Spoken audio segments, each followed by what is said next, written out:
রাজনীতিটা সবটাই ভোটমুখী হয়, আর আমরা মানুষের কাছে ভোট চাই উন্নয়নের নিরিখে, কাজের স্বার্থে। তো এটা একটা অঙ্গাঙ্গী ব্যাপার। সংগঠন মজবুত হলে ভোট আসবে, একে অপরের পরিপূরক। তো খুব স্বাভাবিকভাবেই এতে ভোটের চিন্তাভাবনা থাকবে, অত্যন্ত ব্যালেন্সড, পুরনো নতুন সবাইকে নিয়ে এবং যাদের অভিজ্ঞতা সম্পন্ন এবং যোগ্য মানুষদেরকে নিয়ে যে একটা কমিটি, তাকে আমি স্বাগত জানাই এবং আমি বিশ্বাস করি এই কমিটি উপড়ে ফেলতে পারবে, তৃণমূলকে উপড়ে ফেলতে পারবে। দেখুন, প্রথম কথা হচ্ছে ভুলও হতে পারে, অন্তর্ঘাতও আছে। আবার কিছু ভুল ফোর্সফুলি করানো হয়েছে, কিছু ভুল বিএলওদেরকে দিয়ে ফোর্সফুলি করানো হয়েছে, যা আপনি করে দিন আমরা দেখে নেব। তার কারণ কমিশনকে কালিমালিপ্ত করবার জন্য যেমন কাকলি ঘোষ দস্তিদার নিজেরটা আর স্বামীরটা ঠিক ঠিক ফিল আপ করলেও মেয়ে, ছেলে, বউ, মা তাদের যেমন ইচ্ছা করে ভুল করেছিলেন, সেরকম কিছু বিএলওকে ইচ্ছা করে ভুল করানো হয়েছে, যাতে করে নির্বাচন কমিশনকে বেকায়দায় ফেলা যায়। মে আর এপ্রিলে তফাৎ কোথায় আছে? মে আর এপ্রিলের মধ্যে বিরাট কোনো তফাৎ নেই। হ্যাঁ, যত পিছবে তত বর্ষা বাড়বে, সমস্ত সমস্যা বাড়বে। হ্যাঁ, তো যত এগিয়ে আনা হয় ততটা সুবিধা। তৃণমূল তো জিতবেই, তাহলে আর ওদের চিন্তা কি আছে? তৃণমূল তো জিতবে। আর ভোটার লিস্ট কমপ্লিট না করে আমরা তো আর ভোটটা করতে পারবো না। হ্যাঁ, তাহলে এই প্রশ্নগুলো অপ্রাসঙ্গিক। আসলে ওরা ভুলভাল বকছে। হ্যাঁ, তার কারণ ওই মরণকালে বিপরীত বুদ্ধি যে কথাটা আছে, সেটা আমরা প্রতিদিন এখন মমতা বন্দ্যোপাধ্যায়কে, অভিষেক বন্দ্যোপাধ্যায়কে ক্যামেরার সামনে দেখলেই বুঝতে পারি। হ্যাঁ, ছোটো বোনকে আর দেখতেই যাইনি। এই যে বড় বোন, ছোটো বোন, মেজো বোন, এসবের যে আগে এক সিনেমা হতো এরকম। হ্যাঁ, ওই কি স্বপন সাহা বোধহয় ডিরেক্টর, তার এরকম হতো বড় বউ, মেজো বউ, সেরকম বড় বোন, ছোটো বোন এই ধরনের সিনেমার মতন উনি বলেছিলেন। তো বিষয়টা যেটা হচ্ছে যে এটা সত্যি তো, 5 বছরে একবার নন্দীগ্রামে পা রাখা তো দূরের কথা, নন্দীগ্রামের দিকে মুখ করে তাকায়নি। হ্যাঁ, তো ফলে স্বাভাবিকভাবে এটা ঠিকই যে নন্দীগ্রাম না থাকলে মমতা দিদিমা হয়ে যেতেন, আজকে দিদি হতে পারতেন না, সিএম হতে পারতেন না। এটা আমরা সবাই জানি এবং বিশ্বাস করি, এবং এটাও বিশ্বাস করি নন্দীগ্রাম শুধু নয়, সারা পশ্চিমবঙ্গের মানুষের সাথে উনি বিশ্বাসঘাতকতা করেছে। নন্দীগ্রাম অলওয়েজই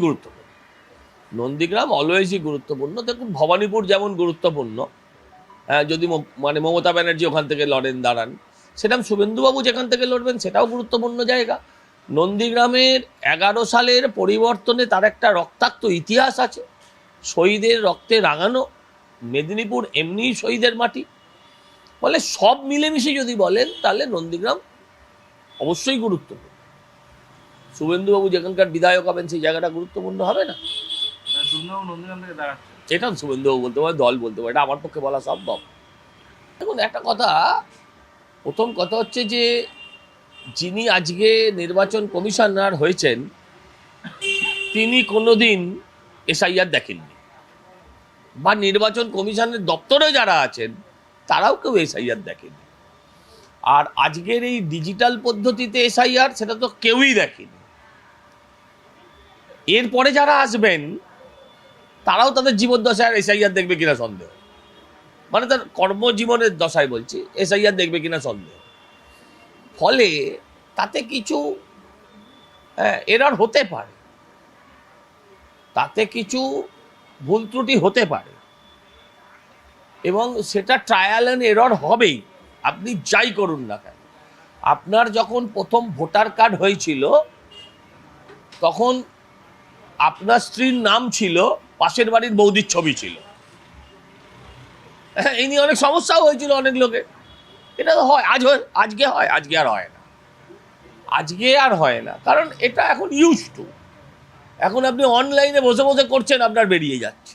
এটা আধার কার্ডের ক্ষেত্রে হয়েছিল, পালের টাইটেল পাল্টে কি হয়েছিল সেটা আর বললাম না, আপনারা জানেন। তো এগুলোর যে কোনো কাজ এতে এরম হয়। 140 কোটি নিয়ে কাজ ছেলেখেলা নয়। বিএলওর বিএলওর গত 1 মাস কি কাজ ছিল যদি পরিবার বলে দিতে পারে, আমার কোনো বলার নেই।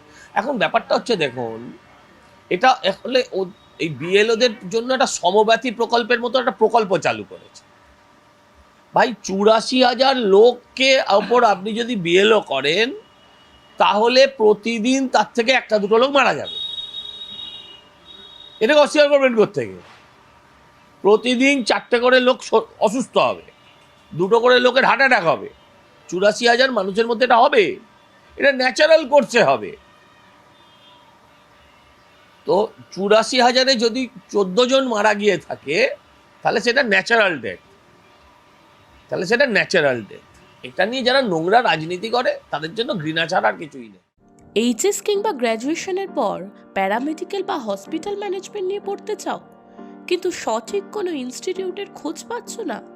তবে তোমাদের জন্য পাঁশকুড়াতে এখন রয়েছে প্যারামেডিক্যাল কলেজ, এনি স্ট্রিম 10+2। এখানে স্বল্প ব্যয়ে থাকছে বিভিন্ন কোর্সের সুযোগ, সাথে উন্নত ল্যাব, অভিজ্ঞ ট্রেনার, সরকারি সার্টিফিকেট এবং সর্বোপরি কোর্স শেষে 100% প্লেসমেন্ট। ঠিকানা: পাঁশকুড়া রেলওয়ে স্টেশনের সামনে গৌরীয় মাঠের সন্নিকটে পালকো কমপ্লেক্সের দ্বিতলে। তাহলে আর দেরি কিসের?